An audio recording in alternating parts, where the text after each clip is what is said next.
Gabi na nang makarating sina Chris, Mark at Ella sa isang maliit na vacation house sa Tagaytay.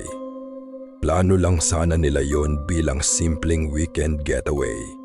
Malamig ang hangin, tahimik ang paligid, at tanaw mula sa balcony ang mga ilaw ng mga bahay sa malayo. Pero may isang bagay na kakaiba. Pagpasok nila sa bahay, napansin ni Chris ang isang lumang CCTV monitor sa tabi ng kusina. "May CCTV pala dito?" tanong niya. "Siguro para security," sagot ni Mark. "May 4 na kamera ang monitor. Kamera 1, gate. Kamera 2, living room. Kamera 3, second floor. Kamera 4, backyard. Normal naman ang lahat hanggang 12:00 ng gabi. Habang nagiinuman sila sa sala, biglang nag-flicker ang monitor. Nag-black screen ito ng ilang segundo. Pagbalik ng display, napansin ni Ella ang isang bagay. "Guys," nakaturo siya sa kamera 3. May nakatayong babae sa hallway sa second floor. Mahaba ang buhok, nakatalikod. "Baka reflection lang," sabi ni Mark. Tumayo si Chris. "Pupuntahan ko." "Wag," mabilis na sabi ni Ella. Pero umakyat pa rin si Chris. Pagdating niya sa second floor, walang tao. Tahimik. Tanging tunog ng lumang floorboards ang maririnig. Bumalik siya sa sala. Wala naman.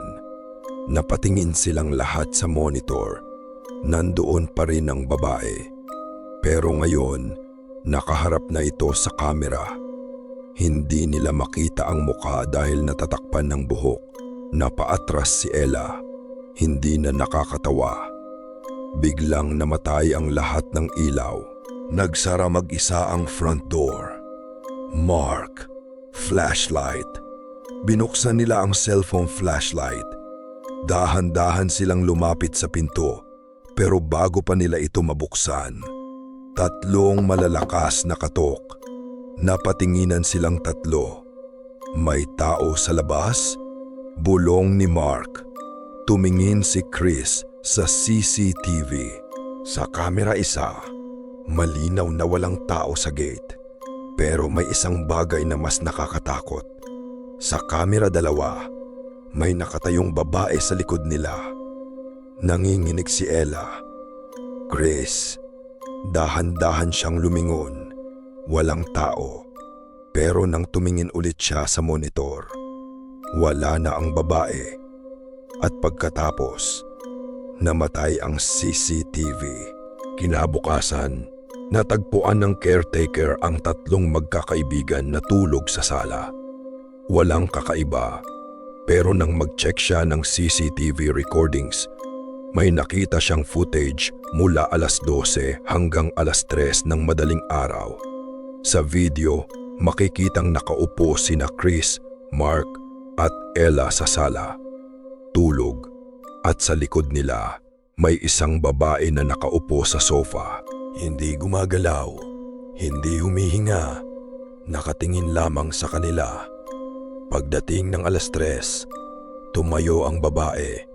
Lumapit siya sa kamera at bago tuluyang mag-black screen ang recording, bumulong siya. "Bakit kayo natulog dito?"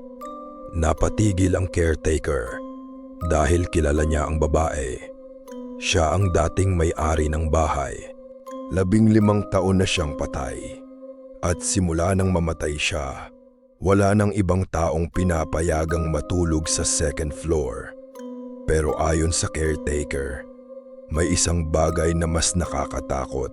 Tuwing may bagong guest na natutulog sa bahay, laging may isang taong hindi na nakakaalis pagsapit ng madaling araw. At ng araw na iyon, 3 magkakaibigan ang nag-check out.